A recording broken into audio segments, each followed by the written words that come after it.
If you've been scrolling through endless soundbar options, reading the specs, watching YouTube unboxings, and still feel stuck about which system actually makes a difference on movie night, this review is here to cut through the noise.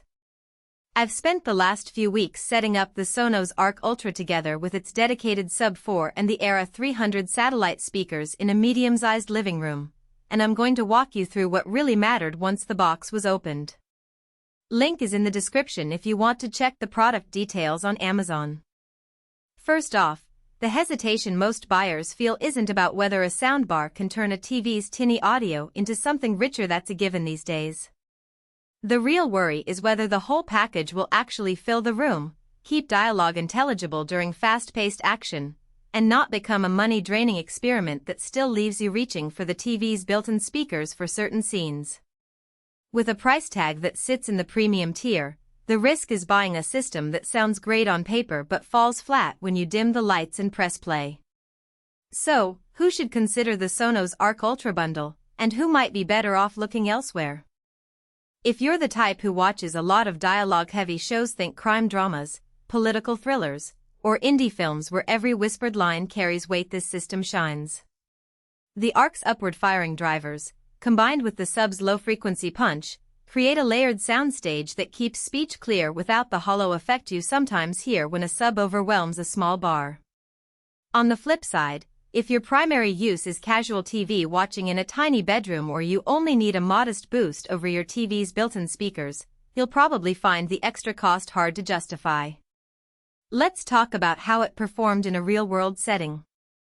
I mounted the Arc just below the TV, as the manual suggests, and placed the Sub on the floor to the side of the couch. The Era 300 speakers, which are truly wireless, were positioned behind the seating area to act as rear channels. The first thing I noticed was the ease of getting everything talking to each other. Sonos's app walked me through the calibration process, using the built-in microphone to tune each component to the room's dimensions. After about 10 minutes, the system automatically balanced the highs, mids, and lows so that the bass from the Sub didn't muddy the dialogue coming from the Arc. During a binge of The Crown, the dialogue was crisp enough that I could hear the faintest accent nuances even when the characters were in a crowded ballroom scene. The Atmos tracks, which many soundbars claim to support, actually felt immersive. Rain droplets seemed to fall from above, and the orchestral swells wrapped around the room. The Sub didn't just rumble, it gave those low-frequency moments like the opening gunshots in a war movie a real sense of impact without shaking the entire wall. For a living room that's roughly 1,215 feet, the combination of the Arc and Sub filled the space nicely, and the Era 300S added just enough rear ambience to make you feel like the sound was coming from all directions, not just a single front panel. Now, for the practical weaknesses. The biggest friction point I ran into was the remote. While the Arc itself can be controlled via the Sonos app, voice assistants, or your TV's HiMiSec, the Sub and Era 300S don't have dedicated physical remotes, so any fine-tuning still funnels through the app. If you're used to a single button that instantly toggles bass boost or switches input modes, you'll need to adapt to the software-first workflow. Another consideration is connectivity. The Arc supports HDMI-RC for the highest quality audio stream, but you have to make sure your TV actually has eARC, not just Arc. Without eARC, you lose some of the higher bandwidth Atmos data, which can downgrade the experience to a more conventional surround sound.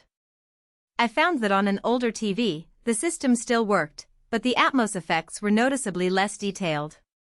Streaming was where the Sonos ecosystem really paid off. Because the Arc runs Sonos's own OS, you can pull in music from Spotify, Apple Music, Amazon Music, or even local libraries without needing an external box. The voice feature lets you ask Alexa, Google Assistant, or Siri to play a specific song, adjust the volume, or switch to a TV input.